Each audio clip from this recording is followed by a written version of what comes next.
Endi qarayotgan bo'lsangiz, mana kichkina boldir suyagi bilan chiqib qolyapti mana. Ko'ryapsiz? Bu tomonni ham oling, mana bu tomonni ham mana chiqib qolyapti ekan. Ko'ryapsiz? Bunga ancha vaqt bo'lgan. 1-2 oylik bas bu narsa. Tushunyapsiz? Bunga ancha vaqt bo'lgan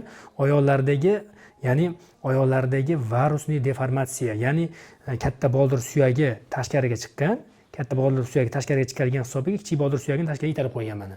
Siljitib yuborgan. Ko'ryapsiz mana? Mana katta boldir suyagi tashqariga chiqqanligi hisobi kichik boldir suyagi tashqariga mana siljib qolyapti. Endi ko'pchilik holatlarda bolalarimiz shu holatda o'tirishi mumkin ekan. Mana olib keling-da, mana qarang. Mana shu holatda o'tirganda, masimon o'tirganda mana chiqib qolar ekan, qarang. Mana ko'pchilik bolalar, men sizni bolangiz o'tirganmi, o'tirmagan bilmadim, lekin ko'pchilik bolalarda shunaqa holat bo'ladi-da.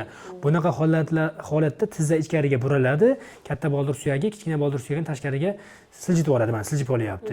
Обязательно bu holatlarda oyoqlarda yasoyoqlik kelib chiqishi mumkin ekan. Endi oyoqni juplaymiz, tizzani buklaymiz.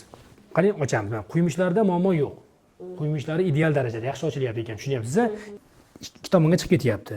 Ya'ni yana bitta muammo bo'lyaptiki, mana tizzani ko'zi bor-ku, orqaga ketib qolyapti.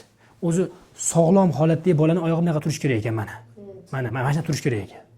Ya'ni tizza bo'g'imi rekurvatsiya bo'lib tashqariga, ya'ni ichkariga ketib qolyapti, orqaga. Ko'ryapsizmi mana? Tizza bo'g'imi rekurvatsiyasi deyiladi. Обязательно bunday bolalarimizda kichik boldir suyagi tashqariga chiqishi mumkin ekan. Endi bunday holatlarda bolamizni davolash uchun birinchi o'rinda rentgen qilishimiz kerak. Birinchi o'rinda rentgen qilib ko'ramiz. Mana shu o'lchov birligida, ya'ni sonning o'rta qismidan boshlab, boldirning o'rta qismigacha bir xilda to'g'ridan bitta rentgen qilib ko'ramiz. O'shanda suyaklarimizni o'suvchi zonalari yana ham aniq bo'ladi. Qaysi suyagimiz qiyshiq o'sayotganligi yana ham aniq bo'ladi. Bunga qarab turib davolash etapini boshlaymiz ekan. Tushundingizmi polvon? Qarang, sonning o'qi bilan boldir o'qi bir xil bo'lishi kerak ekan. Ya'ni son suyagining ichki qismi bilan tashqi qismi boldir suyagiga to'g'ri kelishi kerak ekan. Ya'ni bu boldir suyagi mindaroqda bo'lishi kerak ekan. Ya'ni ichki tomonda. Endi bir-biriga to'g'ri kelmaganligini hisobiga kelajakda 50 yoshdan keyin tizza bo'g'imidagi tog'aylari yemirilishi mumkin ekan oyog'ini qiyshiqligini hisobiga. Shuning uchun oyog'ini qiyshiqligini davolaymiz. Tushundingizmi?